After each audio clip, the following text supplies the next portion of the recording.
Good afternoon, everybody. Thank you for joining me today. My name is Jonathan Yaksha with Tech Connect. I'm here to talk, well, rather, I'm here to listen along with all of you to our guest speaker today, Chris Wise, Solutions Architect for Aerospace and Space with AWS. He is going to be talking about unlocking the power of data for space. Hopefully, you've got some good questions for Chris. Chris has a presentation he's going to share with us for roughly the first 20 minutes or so of our time today. At any point during Chris's presentation, please use the Q&A box to pop your questions into there, and then we'll take the second half of our time today with Chris to go through as many of those questions as we can. With that, Chris, I'm going to stop talking, turn it over to you, and take it away. Sure. Thank you for having me today, and it's a pleasure to speak to everybody. So we'll just dive right in. We have a lot of content to cover. We're going to keep this fairly high level to kind of level set everybody about data strategies, especially as we're moving into a very new and interesting time around data, and especially with startups. And so for our agenda today, we're going to kind of talk about data and kind of generative AI imperatives. And everybody knows generative AI is everywhere these days, but there are other reasons why you want to have a data strategy outside of generative AI. What are some of the challenges we see? What are our data strategy solutions approaches and next steps? And again, we'll keep this fairly high level, but we can dive into any specifics if you have any questions. So firstly, what does Amazon know about being a startup, right? I know most of you are out here are working at startups or in early stages of development. This is a fun picture of 1994 Amazon.com out of Jeff Bezos's garage. You notice the door desks, so we didn't actually have enough money to afford desks, so they took the doors off of or found used doors and laid those across and used those as desks. And interesting fun fact also with Amazon is that originally Amazon was going to be called Cadabra when it opened up. Now, when Amazon started as a startup, one of the things I think that differentiated it between other companies was, one, how it defined itself. Even though it originally opened itself up as an online bookstore, we never really defined ourselves as only an online bookstore. We defined ourselves as a customer-obsessed company. And that mentality allowed us to break out of being pigeonholed into one specific thing, right? So I would challenge you, though, as you're developing your startups and as you're developing your products, to think broad, not just like one particular thing and one particular application of your data and your product, but how could you use it in a broader sense? And that opens you up to new ideas as you're developing your startups. So anyway, the cloud computing was really born out of Amazon's startup mentality, in the fact that as we grew, as we started to develop, we started experimenting, started playing with things, started trying new ideas. And one of the problems that we immediately discovered is that in order to try things out, it took weeks, months, sometimes even over a year to procure the hardware, to procure the capabilities needed to do the experiments that we wanted to do.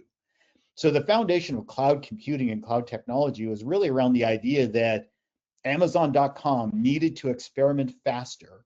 And as we developed these tools to allow us to ramp up our infrastructure and our components for experimentation faster, we thought, well, that could be an idea that others in the startup space, very specifically the startup space, would really find beneficial. And that is kind of the birth of cloud computing, starting with our very first service, S3, which is just a storage idea. You know, where can I put my data? Which kind of leads us into our topic, which now almost 30 years later after Amazon was founded, and really cloud kind of got started around 2006 with the introduction of S3. So 20 years after the cloud technologies have kind of been developing, we see a very fundamental change in driving data and driving data strategy. And we're really in an age of excitement. So this is data from Wavestone that kind of said that, well, how many companies out there really thought of themselves as a data-first company or a data-driven company? Even 5 years ago, 6 years ago, only about 30% of companies thought of themselves as data-driven companies. And then we entered the era of generative AI around this point here. And now that number sits just a little under 50% of companies see themselves or want to see themselves as data-driven companies. So that's a huge fundamental change in how we're looking at data and how we're democratizing the idea that data is a living product, and that data enables not only your customers, but your internal teams to build faster, to do things better, and to change the culture. And as we're going through these, we go through these troughs of disillusionment as new technologies kind of develop. And I would even put this in the broader space category. As space technologies are being developed, we're kind of seeing this along the broader space market, that a new technology emerges, generative AI, space technology, kind of commercial space launches. We get a lot of proof of concepts that kind of go nowhere, right? You get a lot of experimentation, you try things, some fail, some succeed, but then you enter this trough of disillusionment, and that's where processes kind of set in. Especially us in the space industry are kind of in a more regulated industry. Data security, DevOps problems matter, things like that kind of slow down this innovation. But then we kind of understand how these things operate a little bit better, moving up to the slope of enlightenment, and then ultimately to this plateau of productivity, where we kind of move through these technology stages into something that's actually productive for us. And we're definitely seeing that with generative AI. 2-3 years ago, generative AI was kind of a novel technology. A few early adopters were really embracing it. Now we're seeing it everywhere. And like, I don't want to focus all on generative AI, but it is such a transformative technology that it's hard to escape its pull and its gravity. So what are the trends in data strategies? So obviously we've been talking about generative AI. Generative AI is everywhere. And the most important thing for generative AI to be of any use to any company, startups, enterprises, it doesn't matter the size, is the availability of data. And very specifically, the availability of data that matters to you and your organization and what you're trying to accomplish, what products you're trying to build. Generative AI needs to be fed all that information so it has that as a repository that it can answer questions for you. But outside of that, we're seeing a strong shift into embedded intelligence, meaning that every product that's being built has to be able to use these augmented data sets, has to be able to summarize, has to be able to give context to just the raw data that's being displayed. So that's kind of the idea of embedded intelligence. And it can be in a device where, like, you have Alexa or some kind of voice control, natural language processing embedded inside of the device, all the way up to a standard desktop application where it should be able to summarize other insights beyond just what's being asked for. It should go beyond just the core question and give you additional information. And then what I would say is even more important for early day startups is the idea of data partnering, that you will be generating your own specialized data set, but you'll need to use that data that you're generating out of your applications, out of your experiments, out of your new products. And you're going to have to feed those data to work in partnership with other third-party applications. Now, these may be other companies that you're partnering with. These may be things down to DevOps applications where you need to monitor your satellites and your launch capability. So you need to feed this into maybe like a Splunk or some other third-party system that you don't necessarily want to build yourself. But it requires a data strategy to enable, in order for your core data set to be formatted and presented in a way that it's useful to these other applications. And that's something that I find, especially in early day startups, that is missed, right? That the very first thing we want to do is expand our capabilities to do these core things that we need to run our business, but our data isn't necessarily configured in a way to allow us to apply these other third-party systems. So that data partnering is a core competency that I think early startups often ignore until too late.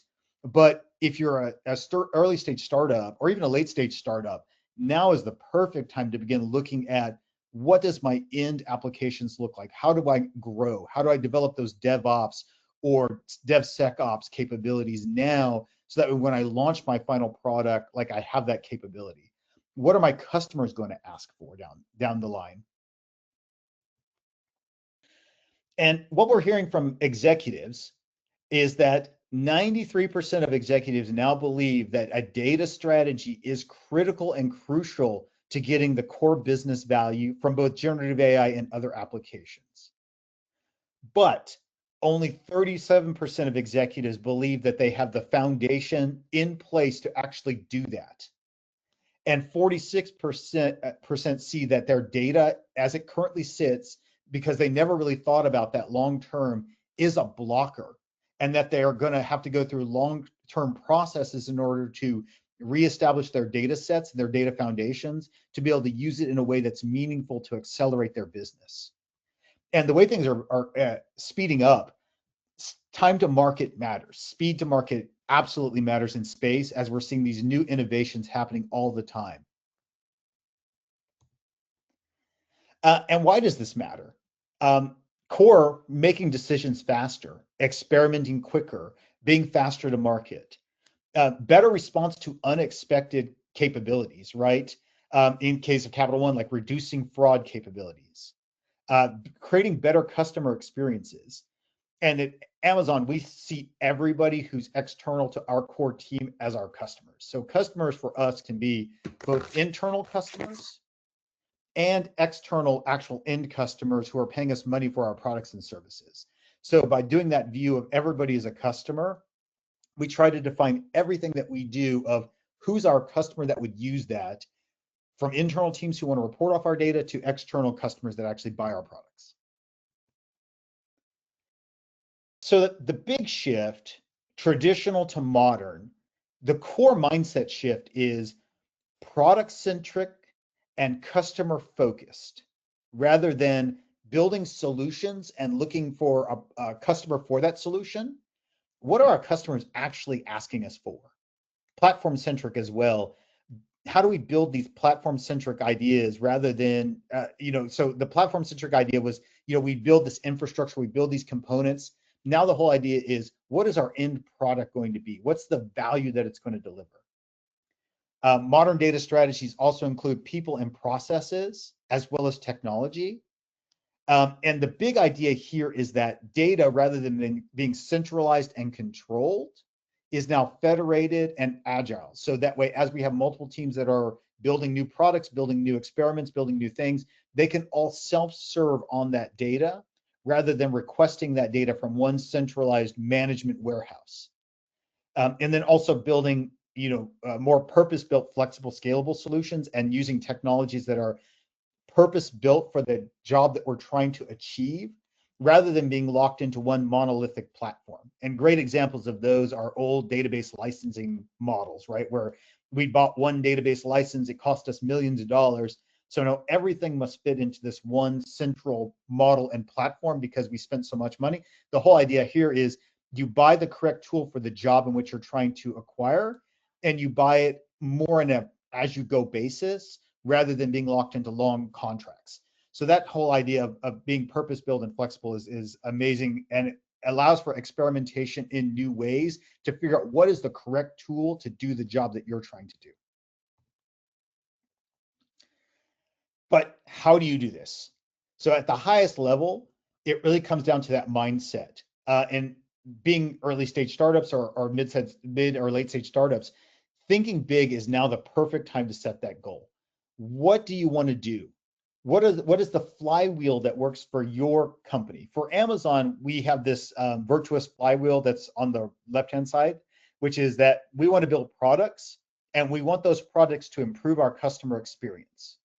And those customers are going to give us feedback, and then we're going to use that feedback as data to then build better products. And in between that, we're going to experiment and innovate to build those bigger products and better products. So this is our flywheel that works for us. I would challenge each of you to think about, like, what is it that you're trying to do in your startup, and then build a flywheel that works and grows for you. This will upskill and empower you and make you more of a self-service culture. And then that'll allow you to actually scale faster.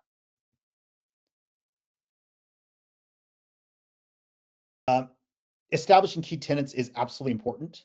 So I won't go through all of these, but a couple of ones that I think are core are to serve data widely across your entire enterprise with controls and traceability.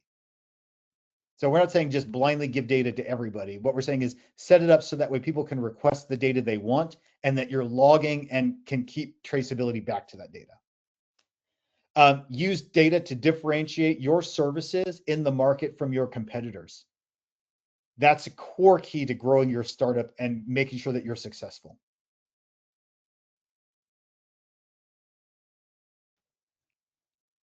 Also, you really want to abstract the technical complexities so teams can move faster. Like that's a core and critical component to being better and faster and moving with agility in the startup space. Because at the end of the day, bringing product to market faster is the most important thing you can do. But let's get into very specifics now, right? So I kind of blitzed through really quickly kind of the high level ideas behind data strategy, goals and solutions. But from an aviation, this is a startup that we're working with right now that is building electric vehicles, very specifically electric aircraft vehicles. And these are some of the concerns and thoughts that they have and authorized us to share. The first one is improving operational efficiency, right? So how do we use our business to improve our operational efficiency?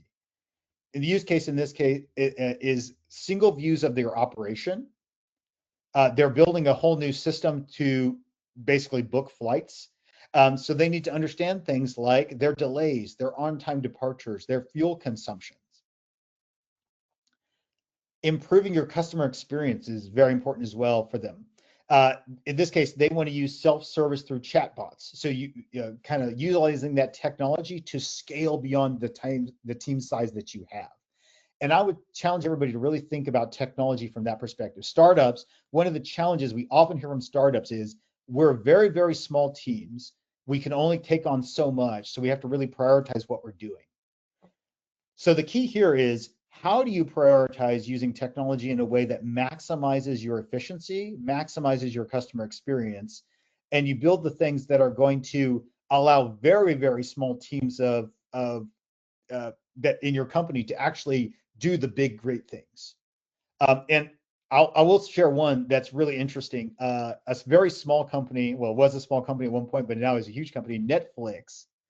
When they were building their infrastructure to serve global videos across the world, their team that was actually running their global infrastructure was about 12 people running over 2,000 servers in operation. And they were able to do this because they developed a business strategy and a goal that would enable them to utilize automation to manage outages across large scale infrastructure with very, very small teams of people.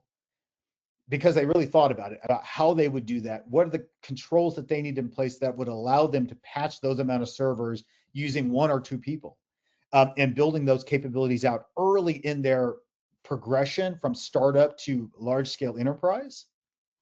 So think about those kind of things as you're developing your organization. What's your scale long term? How many people are you going to want to keep in your organization to provide these core functions and capabilities beyond just what you're doing today? And how can you maximize that technology to scale?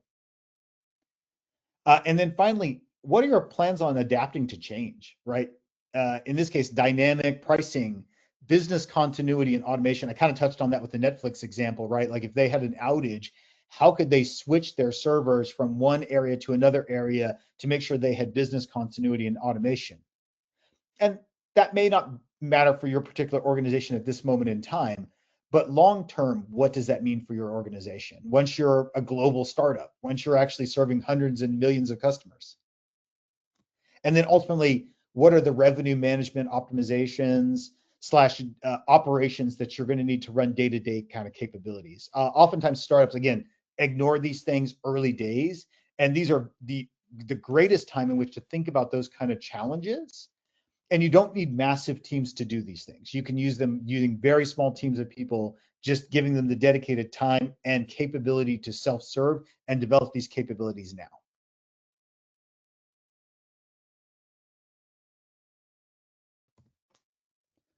So one of the greatest ways to look at this is everybody in your organization can be a data producer. These can be your vendors, these can be your customers, these can be parts manufacturers, these can be your employees who are generating data from their experiments. And then ultimately they can be the products that you're actually, whether they be physical products, IoT products, satellites that are generating data, airplane, even your high performance compute, Monte Carlo simulations and things like that can all be data producers that should be fed into a data marketplace where you can then run data quality, data cataloging, security controls, and then ultimately that exposes that data to your data consumers, which can then make second order products, right? So think about it this way.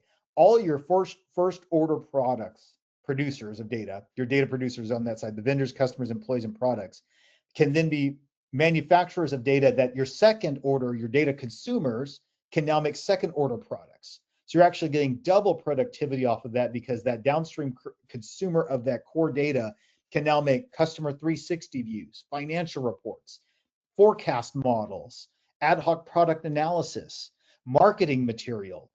These are all important things. And then that data consumer of those and creator of those second order products should be feeding that back into the marketplace as well to then be consumed by someone else down the line. So think of it again, going back to that virtuous flywheel. If you're all set up and your entire product and organization is configured in this kind of mind and mentality, you're constantly generating this data, which then can go in this data marketplace and reused in even unseen and unknown ways at this point in time.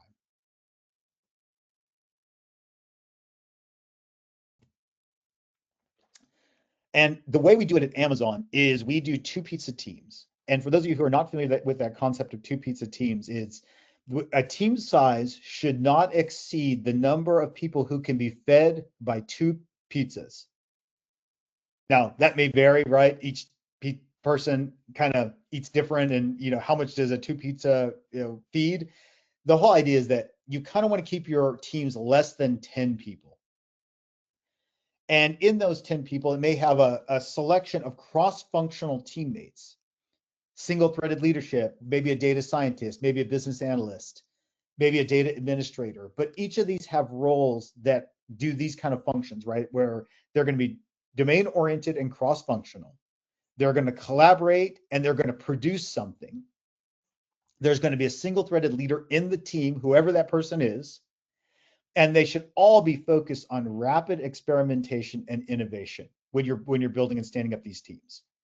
Oftentimes a challenge is that this idea that all teams should be single functional, that tends to lead to kind of those those pillar of organizations where every team is siloed, every function is siloed, and that everything that needs to be done needs to be a collaboration across multiple teams.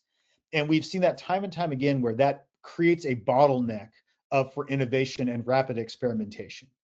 So I would challenge everybody that as you're thinking about how you're building your teams out, that instead follow this model, or at least try to experiment with this model where a team is centered around a product and they're centered around an idea, and that you're pulling the people together necessary to accomplish that idea. And that this team then becomes the responsible party for building that product, that experiment, that whatever it is that they're going to be building.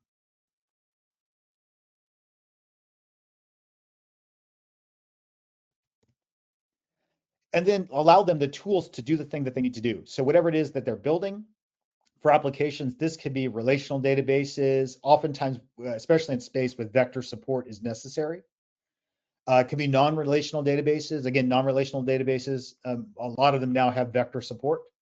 It could be streaming services where and streaming services not from like a content distribution perspective of streaming services. This is more of a real-time data pipeline, especially for aircraft, things like that. You kind of need to do that real-time analysis of data. So oftentimes you'll want to stream that in real time, doing big data analysis and insights in real time. Great example of this is Formula One.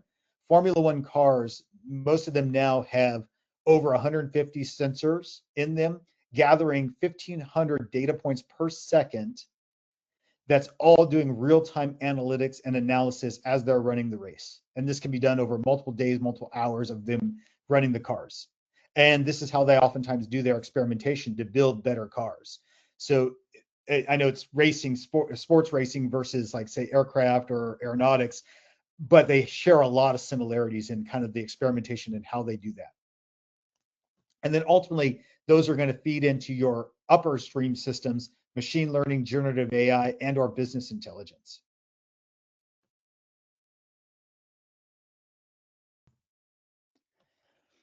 And we have a modern data governance strategy. And this is a question I would ask. So this is a circle. You do have producers. Where you start this cycle is a little interesting. And it kind of really depends on how you view your data, whether or not you view your data from an offensive or defensive strategy. And what do I mean by that? So offensive data is things like retailers use their data offensively, right? Because there's very little regulation on that data. Oftentimes they're going to utilize that data to go to market, to figure out new products, new solutions, new things that customers want. So they're utilizing that data in a predictive mentality. So that may mean that you want to do a lot of data versioning, pre-processing, validating, but you're going to spend a lot of time more in the data profiling and data cataloging phase. Whereas if you use your data more defensively, and this is more prevalent in highly regulated industries like health and life sciences. Oftentimes aerospace can be heavily regulated depending on who your customer is, if it's government, in which case you're going to spend a lot of time in the data compliance and data security portion of this circle. So it really just depends on how you utilize your data. So I would challenge you in this particular case to think about how you use your data. Are you more of a defensive data user or an offensive data user? And then where are you going to be spending the most time in your data governance? And this can be a great starting point, this slide here, of how to think about your pre-processing and building your data for use for consumers downstream, and where you need to spend the most of your time thinking about how you utilize your data.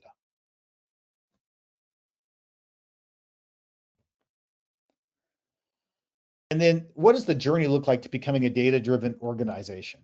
And I think as you're looking at these different points, you can probably identify where your organization is in this, all the way from the beginner, kind of silo fragmented data, all the way up to data-driven, where product teams are enabled by the business, but just kind of stepping up these. The beginner, again, siloed, fragmented data, limited skill sets on how to utilize the data and how to expand and build new products off that data. Experimenter is going to have some connections to the data or maybe no connections, a little bit of growing data sponsorship, and there'll be pockets of talent and value that you can get out of your data. The early adopter is one that has cross-functional teams forming. They are starting to catalog their data. They're starting to expose their data in data warehouses, data marts, things like that. They often have common data understanding and structures, architectures, and are utilized, or well, at least have the ability to again port that data into things like generative AI or other applications to be able to utilize. At the scalar portion, you have fully cross-functional teams that are utilizing that data. It may not be widespread through all of your business, and that's an interesting thing. So at this point, and this is where a lot of companies stop, is that you have pockets of useful data, you have pockets of teams that are utilizing those data in really innovative and functional ways. But if you go to most teams, they don't know what the data looks like. They don't know how to utilize the data. They don't know how to get the data. And they're kind of minimizing it. So really you have that one organizational level of excellence, but it's really kind of building or kind of blocking you from your ability to actually build faster and scale. And then you have data-driven organizations. And these are ones where the data is widely available. Any user or anybody in the organization knows how to request data, pull data, and utilize that data using the tools that they have available to build those second-order products. And a great journey for this one is the PGA Tour. Back in 2018, they were at the beginner stage, very siloed data. Their 3 VPs of product kind of got together and decided that they were going to be a data-driven organization. And by 2024, everybody in the organization knows how to request and pull data, and that data is widely open and available to anybody who wants it. And that's a great example of just setting a vision and making sure that you empowered teams to be able to go and pull the things that they needed to pull, and creating the infrastructure capable to do that. And they did that. And this is again a bigger monolithic kind of organization. that was able to do this over a 2 to 3 year period. So I would argue that if that kind of organization can do that over a 2 to 3 year period, that any startup, especially early or late stage startup, who's just getting beginning in their journey, can do that easily over that same period of time and establish themselves as a data-driven organization on the back end. AWS. So I kind of kept this at a very high level around data strategy, and I know I'm going pretty fast. We have very limited time today. But there are investment programs that we have at Amazon that allow you to speak very specifically to your use cases and to help you dive deep and understand how you can develop your own data strategy. And all of these, when I say investments, this means this is something that Amazon has invested in, we've funded, and are available to any one of you to request one of our teams to come in on site with you and help you to run these things. So data strategy diagnostics, our data-driven everything program, our data analytics immersion days, and these are really educational sessions that teach you how to use these data products. We have working backwards workshops where we can actually help you define like what your product is and what kind of data you have and how you can utilize that data to make your product better, all the way to our generative AI innovation center where we can help you build your data warehouses, kind of proof of concepts to help you build generative AI applications and prep those for your product. Again, fully AWS invested products and our programs, so we don't require that you pay for any of these.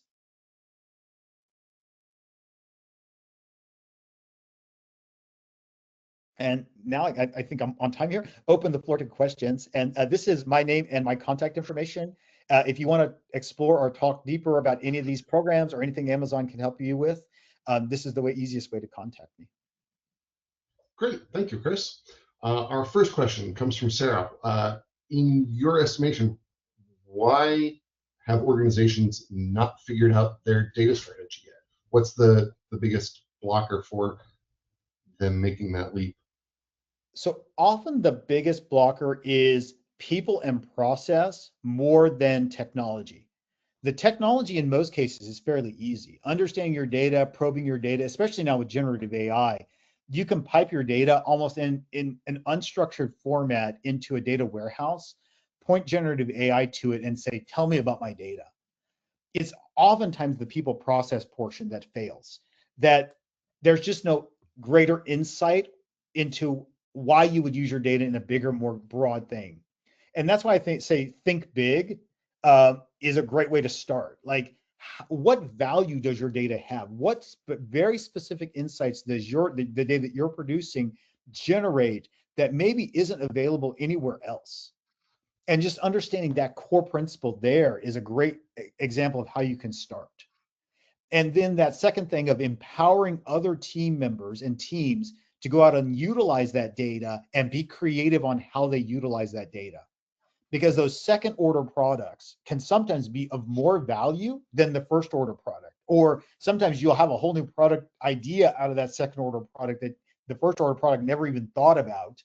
And oftentimes organizations just don't have that insight that can be monetized, that can be of value, and that can be a whole thing in and of itself. Amazon, a great example of that is, if anybody remembers the Fire Phone, it's our failed chance at trying to build a smartphone. That was our first order product. It really didn't work very well, but out of that product, we worked on natural language processing, and we had a team that was really working hard to develop the natural language processing capability. And we got really good at that. So that second order product of natural language processing was really good. And that became the core foundation for what is now the Alexa product. So a great example of where our first order product failed, second order product ended up being a very, very successful and widely known capability. So that's what I mean by embracing that capability and embracing that idea that all of these are products, and then each of the teams that were stood up. So we had a Fire Phone team that was developing the hardware and the function of Fire Phone, a natural language processing team which was developing that product, and each of them had their own responsibility for building those capabilities. So again, going back to that product-centric mentality, a lot of companies fail in that they have that monolithic kind of view of the world, that I've got a data warehouse team and they only do data warehouse stuff. They're not thinking about second order products in any way. Their product is to develop a repository of data that just sits there. And that when people ask for data, they vend out the data. That's their only product. And you can immediately see how on the surface that idea kind of fails from a product-centric mentality. Not that it's a bad idea. It has worked very successful for many years in many organizations. But the whole idea is that you want to transform into that second order product producer faster. Does that make sense? Hopefully that answers your question. All right, folks, we've got about 10 minutes left. So if you've got questions for Chris, go ahead and submit them via the Q&A box, and we'll get to as many of them as we can. In the meantime, we've got our next question, and this one kind of ties into what you were just saying. Do you have guidance on structuring data partnerships? The main friction we face is that early partners rarely want to share data for free, since it's often a primary source of income for them, or may even be sensitive. Yes, that's the best way you can deal with those situations is if you can build a mutually beneficial partnership for data exchange. Then that can oftentimes overcome those, data is gold mentalities, right? That the only way you can get my data is if you pay for it. We see that often in research, especially early stage startups where they're doing a lot of research. They'll work with other organizations that are similar in their capability, but maybe working on parallel tracks of research.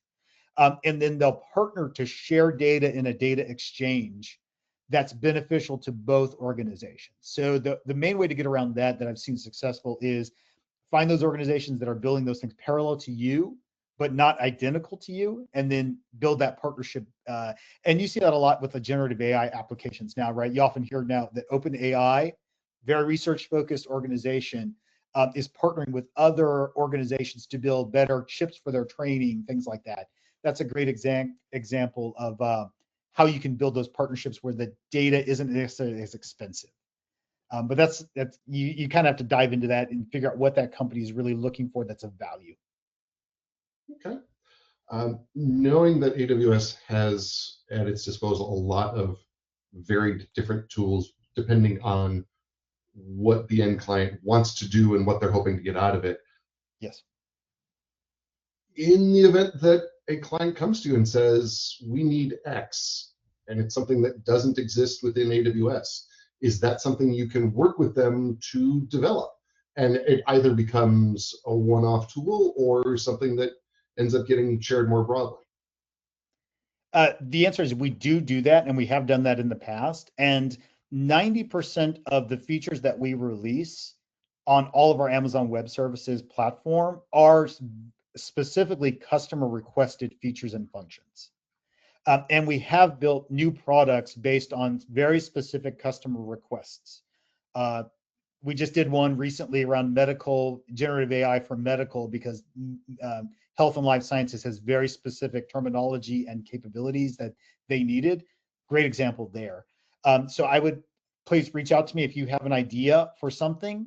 But the other thing is, if you're just not sure how to approach something, we have whole teams of solutions architects that's all we do is we work with customers to understand your business case and recommend how you can utilize our solutions to architect your platforms, your infrastructure, your components. And the biggest challenge with Amazon Web Services at this point is we have over 200 distinct products for different use cases and functionality. So that's a lot to understand. So the answer is you might actually already have the thing you're looking for. It's just a matter of letting you know that we have that thing. So I would say engage one of our solutions architects. Again, this is of no cost to you. Our solutions architects are an investment from Amazon to help you build your solutions. And because we have the view that if you're successful, we're successful. So that's kind of our philosophy with the solutions architect role. So please engage me. Tell me what your ideas are, your business processes are, and I can hook you up with one of our solutions architects, and they can dive deep on your particular solution and whatever it is you need. Chris, I want to pull on that thread a little bit more in the 5-6 minutes that we have left. Can you talk about what the interaction is like between a space company and a AWS solutions architect? What does that relationship look like? How often are they talking? What kinds of information get shared? All that sort of good stuff. So the answer is we have dedicated solutions architects that are for the different stages of startups. We have about 5 or 6 different teams that just handle, because the sales cycle and how funding happens and things like that is very specific to different types of startups. So we have teams that really focus and specialize on every stage of startups. So we would give you a dedicated account manager and dedicated solutions architect, and that would be your point of contact to AWS going forward. So the answer is, and from an engagement perspective, is as much engagement or as little engagement as you want. The most collaborative organizations that we work with are usually the ones that are the most successful. So the answer is, if you want to collaborate with us, we would love that. And we would love to spend the time talking with you, deep diving your business to use cases and figuring out what your solutions look like. Like we can help to develop those architectures, help develop those capabilities. Again, immersion days are free, workshops are free, that our solutions architects can come on site to your organization with your team and host those for you to give you hands-on experience with all these technology stacks and help you build these capabilities. We do proof of concepts all the time. Our Generative AI Innovation Center can help you build out proof of concepts around generative AI capabilities. There is some validation there, and they're a team that's highly requested, so there's a submission process. So I don't want to say that that's a fast process to get Generative AI Innovation Center engaged, but that is 100% open and available to you. So hopefully that answers your question. Okay. Understanding that AWS wants to be able to work with everybody, when it comes to commercial space companies, is there a particular kind of commercial space company that you guys find you are able to interact with best? Launch providers versus Earth observation. Understanding that you want everybody to be a data organization, is there a particular flavor of data organization that just really resonates with the tools that AWS offers? The answer is we do everything. I know that's a cheeky answer, but the truth is we work everywhere from health and life sciences organizations, media and sports and entertainment companies, financial services companies. My particular group, we are the aerospace and satellite commercial business. We run everything from large scale enterprise level space industries, and we're global. We're a global team. So we work both North America. So my particular role is lead of North America startups. However, we have a team that focuses on North America enterprise. We have a team that focuses on EMEA enterprise and startups. We have a team that focuses on APJ startups, all focused on aerospace and satellite. And we do everything from satellite community, SATCOM, building applications for telemetry, ground station capabilities, aeronautics, anything aeronautics. Again, one of the examples I was running with earlier is the company we're working with, aerospace, that's building eVTOLs, to move people from airports to downtown major cities and things like that. Think Waymo, but in the air. So we really don't have a preference in that regard. There's no one particular thing. We have a specialist team that we've hired from the space industry that have, in many cases, decades of space, private and commercial space industry experience. So when I say our solution architects can really speak to your level and where you're at, that's because we hired them from the industry and they've been working in this industry for a long time. Okay, great. All right, Chris, I think we're actually going to wrap it up right there. We got about 1:20 left. So attendees, thank you very much for listening in today. Appreciate you signing in. If you've got questions about AWS services, Chris's email address is right there on screen. I think he would be more than happy if you all reached out to him and flooded his inbox with questions. Chris, thank you very much for taking the time today. Appreciate you joining us and talking to us today. Thank you, and Thanks, have a happy everybody. holidays, everyone. Thanks. You too. Bye-bye.